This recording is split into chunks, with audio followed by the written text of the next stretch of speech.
We search for meaning in worlds that are not ours, in stories that make us feel less alone, in heroes who carry what we cannot name. Maybe that is why stories matter, because sometimes they remind us that we used to look up at the sky and wonder at our place in the stars. And somewhere between those distant worlds, those fallen kingdoms, those broken heroes and impossible journeys, they begin to tell us who we are before we know it ourselves.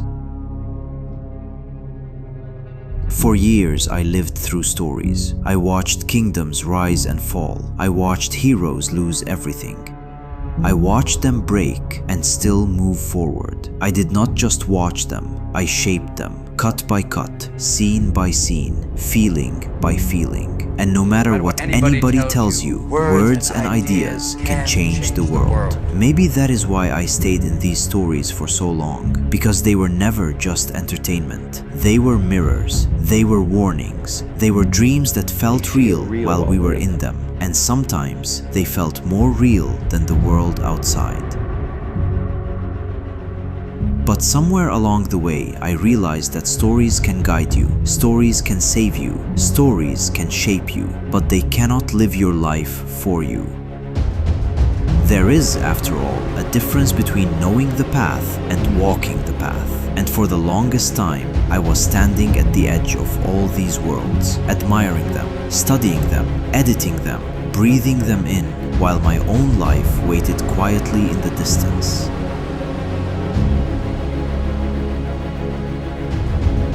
Maybe that is what all these stories were trying to teach me, that meaning is not given, it is chosen, and sometimes it must be fought for.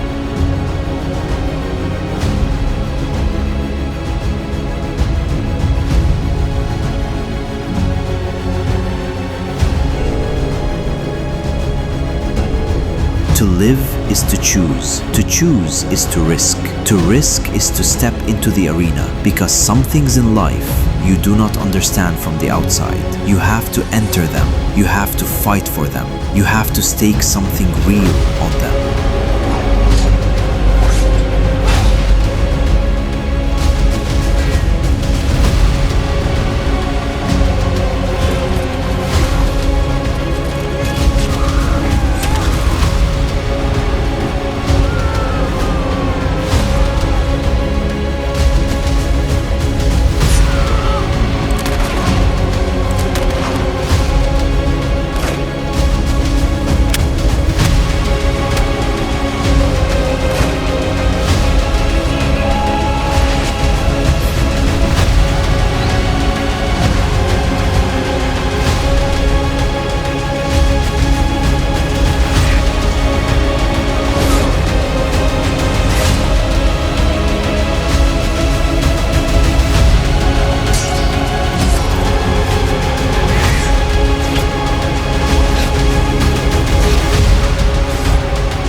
Why the stories that stayed with me were never the ones about comfort. They were the ones about courage, about loss, about endurance, about people who fell and still found a way to rise. People who knew that what we do in life echoes in eternity. People who looked into darkness and still believed there is some good in this world and it is worth fighting for. People who faced death itself and answered with two simple words: not today.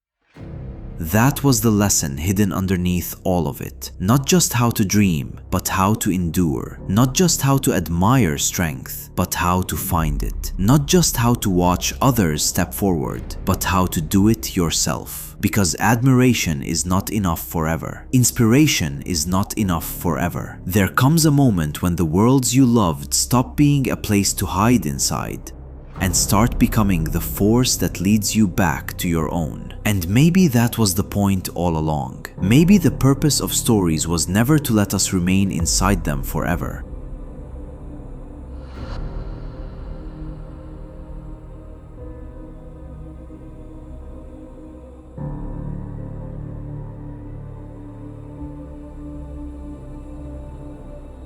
So this is not just the end of an era, it is the beginning of a new path. And I do not know exactly where it will lead. I only know that I cannot spend my whole life admiring adventures from a distance. At some point, I have to begin one. At some point, I have to stop shaping only other people's stories and start writing my own. For years, I watched stories. I edited them. I lived through them. I found meaning in them. I found strength in them. I found parts of myself inside them. But now those same stories are asking something back from me. They are asking me to step forward, to walk the path instead of only seeing it, to accept that the new frontier is not a promise, it is a challenge, to understand that all we have to decide is what to do with the time that is given us.